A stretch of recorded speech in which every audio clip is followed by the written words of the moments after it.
Simon? Mikel, have you ever heard a noise at the Emirates like that before? I don't know, but I don't think it does get much better than that. It was a beautiful moment, a really special one because we were pushing and pushing and pushing, and the goal wasn't coming. And it came at the end, and then VAR made it even more difficult. But it was just electric, and it was really emotional, really passionate, and I loved it. There's obviously a long way to go, but how big does that result feel in the context of the title? Is it more than 3-3? Well, especially after coming back, winning the London Derby away from home, the way we played, playing a completely different team that has very different demands and way of playing, going down straight away against this team is extremely dangerous because you can start to try to attack in ways that they are going to punish you. We come back in the game with 2-1, and it happened exactly what happened at Old Trafford. At 2-1, we were in total control of the game. They scored. And then is the moment that, again, if emotionally you are not sound, if you are not intelligent enough to understand what the game requires now, you are going to lose it. And we did the opposite, and we got better and better and better, and we fully deserve to win the game. Matt? Mikel, does a result and a performance like that help the players believe that they can be champions? I hope they do. No matter that they are champions, they are good enough to play against these teams and perform the way we've done it. But at the same time, don't get confused. And we talked about in the last 2 or 3 days that we know our reality, we know still how much we have to improve, and we know exactly what it takes us to the position that we are today, and we have to reinforce that every single day. Mikel, a lot of people were worried when Gabriel Jesus got injured, but you look at the way that Eddie's playing, he's now your top scorer this season. What more can you say about Eddie and what he's doing? What Eddie's doing is incredible.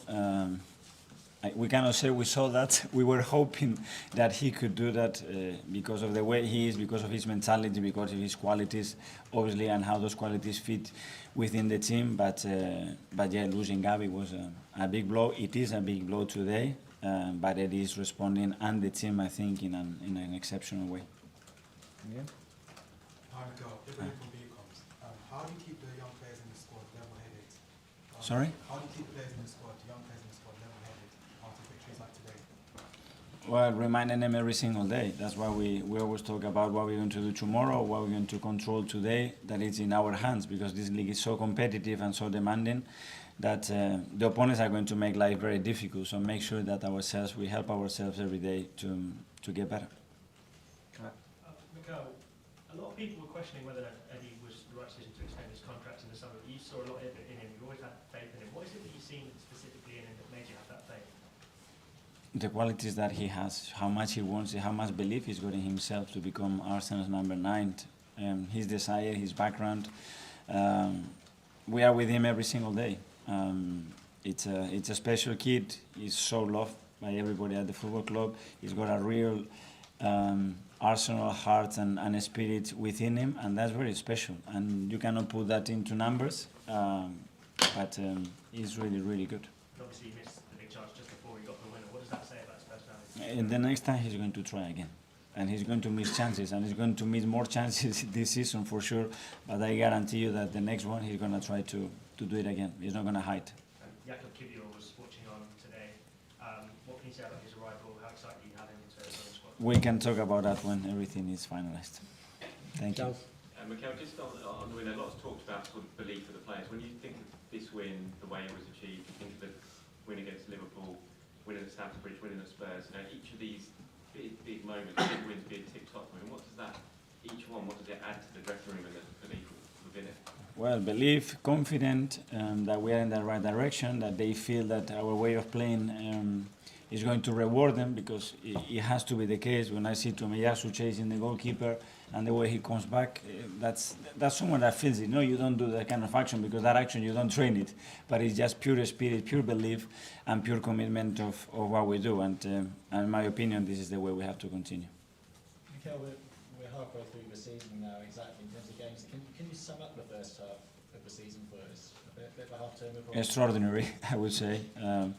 It doesn't get much better than that. That's the reality. I think we deserve the points that we have. I think we have played well enough to win most of the matches. But the reality as well is that we have still a lot of things that we can get much better at. attacking, in defending, in transitions, in set pieces, and that's the aim. Hi, Mikel. Saka played a fantastic game. What can you tell about him and how much he has grown since the beginning of the season? Yeah, I wouldn't like to talk individually about players, but what I would like to say, the courage and the personality that the players showed today, the initiative to make things happen when the game is in a state with what is going to happen. So they're not looking at each other saying he's going to do it, I take responsibility, I do it myself, and I absolutely love that today. Danny? Mikel, every time your team's posed a difficult question, the West Ham game after the break, the World Cup break last week, Yeah. today, they keep finding the questions, the answers. I understand the reluctance to sort of publicly speak about the title, etc. From your point of view. But do you accept that you are now viewed by us and the public as the favourites for the Premier League title? I don't have an opinion. It can be a perception. I know my team so well. I know where we are. I know why we are here, and I know where we want to be. And we are still far from that. And I know the level of the other teams, especially one that has won everything in the last 5 or 6 years, and we are not there yet. Nick? Hi, Mikel. 50 points at the halfway stage. Do you think whether it's you or anyone else will need 100 to win the league? I don't know. Obviously, that number has been achieved in the past, and those teams have the quality to do that. That's for sure. But I don't know what the number is going to be, but it's going to be really high for sure. Darren, last one.